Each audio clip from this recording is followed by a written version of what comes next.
नमस्कार, मैं संदीप कसालकर, आपका दोस्त, आपका होस्ट क्रिप्टो टीवी में आप सभी का स्वागत करता हूं। आइए देखते हैं क्रिप्टो से जुड़ी कुछ खास खबरें।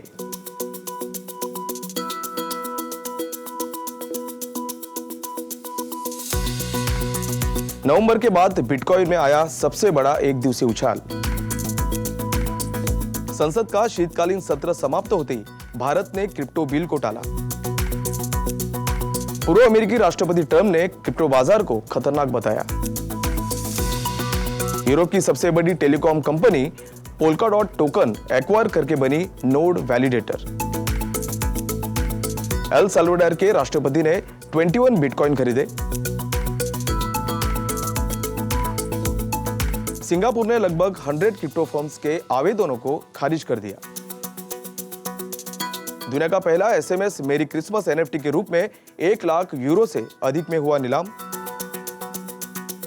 वीजा अपने यूजर्स को साझेदारी के माध्यम से क्रिप्टो खर्च करने की अनुमति देगा। 2021 में क्रिस्टीज ने एनएफटी में $150 मिलियन की सेल की और टोटल एनुअल सेल्स में $7.1 बिलियन कमाए। अब खबरें विस्तार से। ब्लूमबर्ग की एक रिपोर्ट के अनुसार 1 महीने से अधिक समय के बाद पहली बार बिटकॉइन में थोड़ा उछाल दिखाई दिया। रिस्क सेंटीमेंट के बावजूद बिटकॉइन की प्राइस 5 दिन में पहली बार $49,000 के ऊपर पहुंच गई। बिटकॉइन 5% से गेन के बाद $49,331 पर ट्रेड कर रहा था। नवंबर की शुरुआत में लगभग $69,000 के रिकॉर्ड हाई लेवल पर पहुंचने के बाद बिटकॉइन पिछले 5 हफ्तों में 30% से अधिक फिसल गया था। मार्केट एनालिसिस का मानना है कि रिसेंट क्रूड ऑयल पीक की तरह एंडोरिंग बुल मार्केट के बीच बिटकॉइन को बॉटम में रखा गया होगा। हाल ही में मार्केट के इन्वेस्टर का जीना मुश्किल कर दिया है, क्योंकि ट्रेडर्स कोरोना वायरस और फेडरल रिजर्व के होने वाले इकोनॉमिक रिस्क को इवैल्यूएट कर रहा है। इंडियन पार्लियामेंट का winter session crypto currency legislation पर चर्चा करने के बिना आज अनिश्चित काल के लिए स्थगित कर दिया गया। सरकार ने संसद के मौजूदा सत्र में चर्चा के लिए 26 बिल्स को लिस्ट कर दिया था और crypto currency and regulation of official digital currency bill 2021 उन्हीं लिस्ट में से एक था। शुरुआत में इस बिल पर संसद का बजट सेशन में चर्चा होनी थी, पर यह दूसरी बार हुआ कि जब बिल को लिस्ट किया गया लेकिन डिस्कशन के लिए नहीं लाया गया। हालांकि फाइनेंस मिनिस्टर निर्मला सीतारमण ने पहले ही कहा था कि एक revise crypto currency bill under consideration है और इस यूनियन कैबिनेट में उनके विचारों के लिए प्रेजेंट किया जाएगा। वेरियस स्टेक होल्डर्स के साथ विचार विमर्श के बाद रिवाइज बिल को तैयार किया जा रहा है। Farmer United states president Donald Trump ने रिसेंट इंटरव्यू में कहा कि क्रिप्टो मार्केट काफी खतरनाक है। ट्रंप ने कहा कि लोग वर्चुअल करेंसी को इसी तरह एडॉप्ट करते रहेंगे तो एक दिन फाइनेंशियल सिस्टम में ऐसी खलबली मचेगी जिसकी किसी ने कल्पना भी नहीं की होगी। ट्रंप जब यूएस प्रेसिडेंट थे तब भी उन्होंने ये क्लियर कर दिया था कि वो क्रिप्टो करेंसी के फैन नहीं है। ट्रंप ने क्रिप्टो मार्केट को डेंजरस बताने के पीछे कोई एनालिसिस पेश नहीं किया था। उन्होंने सिर्फ कहा था कि क्रिप्टो मार्केट बहुत तेजी गति से एक्सपांड हो रहा है और कोई रेगुलेटर बॉडी इसके बारे में कुछ नहीं कर रही है। ट्रंप ने लास्ट ईयर जून में बिटकॉइन को एक स्कैम कहा था और एज अ प्रेसिडेंट उन्होंने कहा था कि क्रिप्टो एक डिजास्टर करार दिया था जो कभी भी इकोनॉमी को बर्बाद कर सकता है। वर्ल्ड की one of the largest telecom company Deutsche Telekom ने अपनी सब्सिडियरी के थ्रू पोल्काडॉट के डॉट टोकन का बहुत बड़ा हिस्सा खरीद लिया है। डॉज टेलीकॉम अब बहुत जल्द पोल्काडॉट की वैलिडेटर भी बनने वाली है। पोल्काडॉट को इथेरियम किलर माना जाता था। इस इथेरियम के one of the founder doctor Gavin Wood ने डेवलप किया था। बिटकॉइन को as a legal tender accept करने वाली फर्स्ट कंट्री एल साल्वाडोर ने एडिशनल 21 बिटकॉइन खरीदे हैं। प्रेसिडेंट नायब बुकेले ने घोषणा की कि उन्होंने 21वीं सदी के 21वें वर्ष के अंतिम 21वें दिन को मार्क करने के लिए एडिशनल 21 बिटकॉइंस खरीदे हैं। करंट मार्केट रेट के अनुसार बिटकॉइन के परचेस वैल्यू $1 मिलियन से थोड़ी ज्यादा है।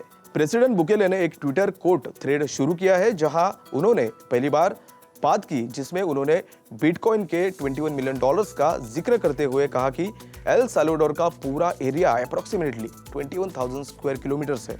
उसके बाद उन्होंने कहा कि वे ठीक 9:21 और 21वें सेकंड पर बिटकॉइंस को खरीदेंगे।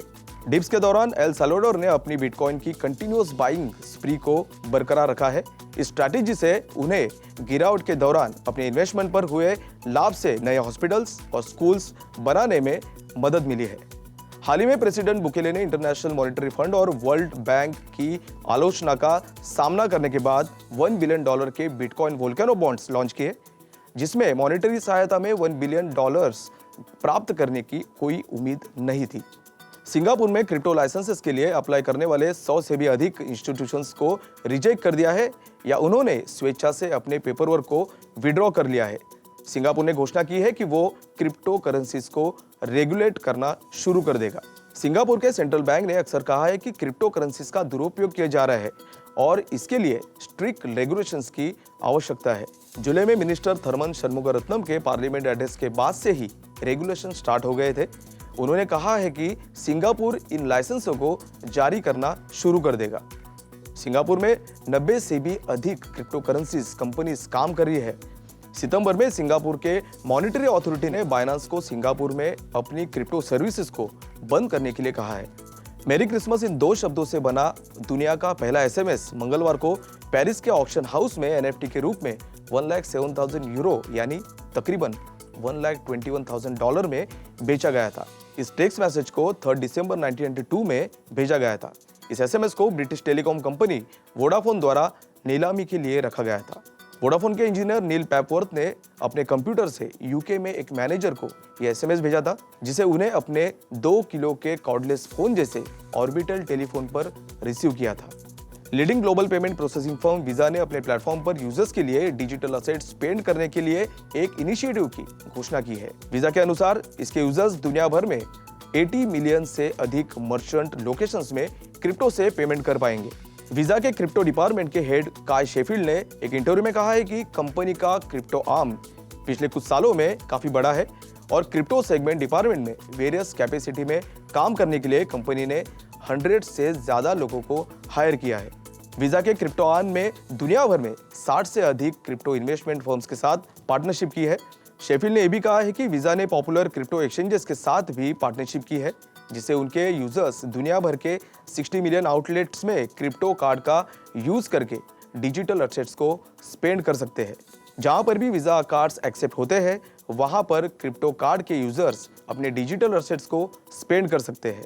कृषि ने 2021 में अब तक एनएफटी सेल्स में $150 मिलियन कमाए हैं, जो कि 255 साल पुराने इस ऑक्शन हाउस का 5 सालों में सबसे हाईएस्ट रेवेन्यू है। ऑक्शन ने यह भी बताया है कि इस साल उनकी टोटल सेल्स $7.1 बिलियन हुई है, जो कोरोना वायरस पेंडेमिक से पहले 2019 का सेल्स फिगर से 22% ज्यादा है। क्रिशिज ने आर्टिस्ट पीपल के डिजिटल वर्क की एनएफटी को मार्च में $69 मिलियन में बेचकर आर्ट और क्रिप्टो करेंसी वर्ल्ड में तहलका मचा दिया था। क्रिप्टो करेंसी से जुड़ी हर एक खबर जानने के लिए हमारे साथ बने रहे क्रिप्टो टीवी पर। मैं संदीप कसालकर विदा लेता हूं।